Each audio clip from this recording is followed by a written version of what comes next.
and welcome back to another episode of PoGoTips. In my last episode, I promised you how to do Pokestop nominations. Now this will actually help you increase your chances of getting a Pokestop nomination right. Trainers in all these countries already are able to nominate Pokestops. Now many, however, have been doing it pretty wrongly. They were just nominating every rock, tree, stone around your homes, even items within your homes. Well, that doesn't really work. Now, if your country is not on this list, do not worry. By the looks of it, an average of one country is added every 2 weeks. Now, with the system of nomination being improved, the number of countries added is going to get faster and more. Now, trainers in all these countries, many of them were complaining why the nominations were not getting through. Well, I'm going to share with you 3 very important things that these trainers either did not fulfill one or all 3 of the items so that they can get the nominations successfully through. So with that, trainers, enjoy this episode.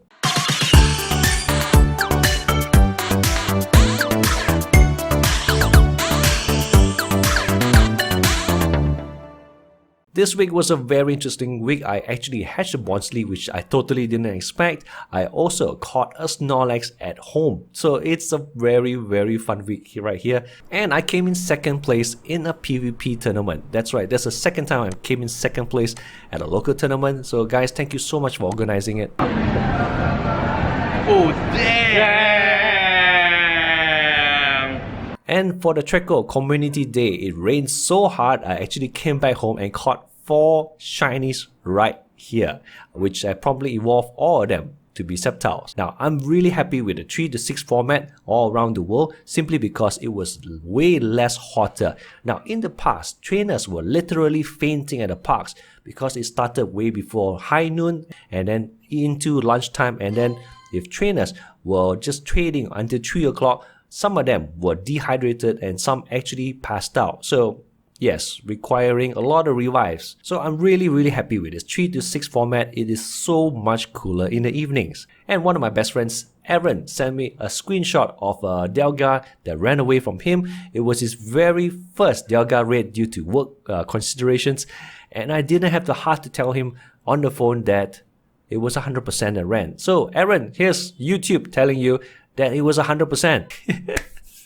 So here is how to do a Pokestop nominations the right way. Right now it's only available to level 40 trainers, non-child accounts. So point number 1, general rule. The location or item or object that you're nominating must be accessible by the public.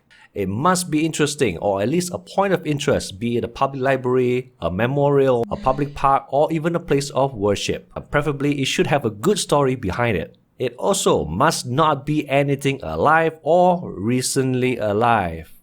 It shouldn't be anything easily movable, and it should not be seasonal. So if you saw a beautiful Christmas tree during December, it's not going to be around come April, I guarantee you that. Now, your submissions will be reviewed by high-level players from the Ingress Operational Portal Recon project. Now, Ingress is actually another big game by Niantic, and only high-level players can review your submission. Now, with the millions of submissions coming in from every country, only the highest voted ones by the group will be sent up to Niantic headquarters. Point number 2, this is a very special tip from this channel. Head over to the website called pogomap.info. Now, this website is entirely not supported by Niantic or endorsed by Niantic at all or the Pokemon Go company. So it will actually show you in the digital world where the S17 and S14 cells that you must look at in consideration of submitting your Pokestop. So head over to pogomap.info, go to settings, go to visuals and set the S2 to level 17 and 14. You will then see a big box that's S14, which will have 64 little boxes called S17s that's arranged in an 8x8 line. That 64 boxes are S17s, and here is the kicker, guys. Every little S70 box can only have 1 Pokestop or 1 gym. Now, in your region, like for my housing area, it doesn't load the Pokestops. But if you were to go to your in-game, you'll be able to see where the Pokestops are. Now, how can there be 3 Pokestops so close together? Simply because it's actually on 3 different cells. That's right, 99% of the time there can only be one Pokestop or one gym in the S17 cell. The exception being sponsored Pokestops or sponsored gyms.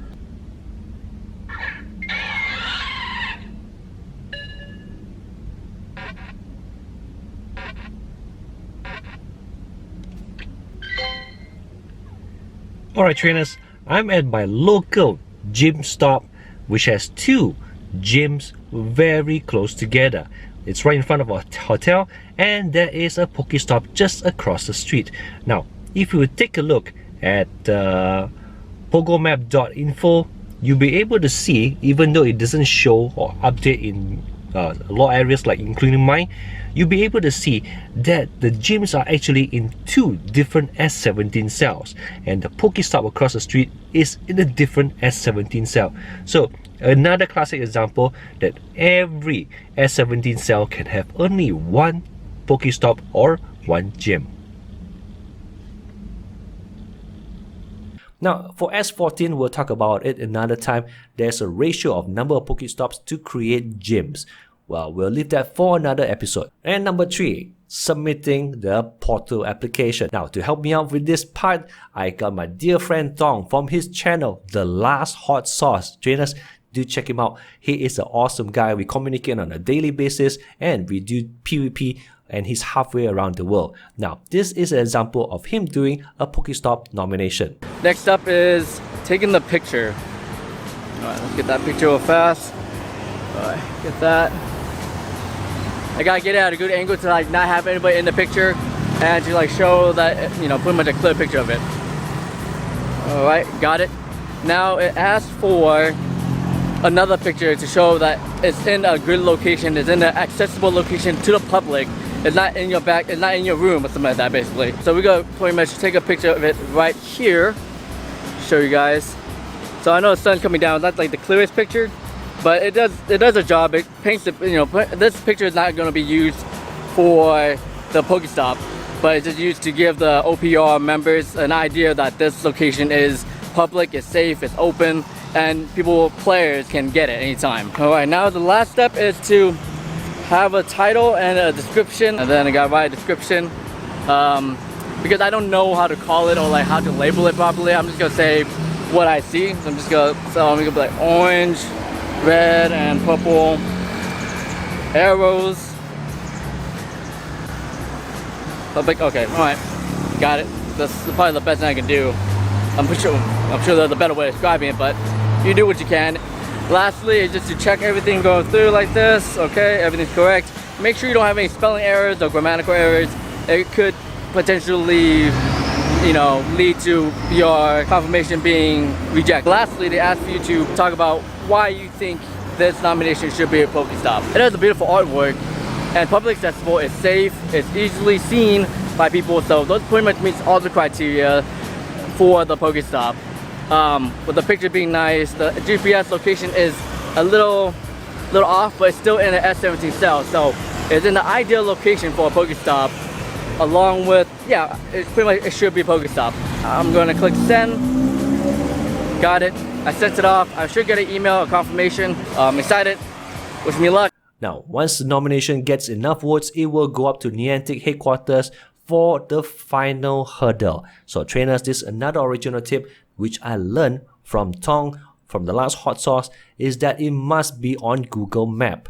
That's right, if it doesn't appear on the Google Map, that person that's going to make a Pokestop on the Niantic server has to at least be able to go on Google Map and take a look at the place. If it doesn't exist on Google Map because the object was created after the last update on the road by Google Map, you got a problem.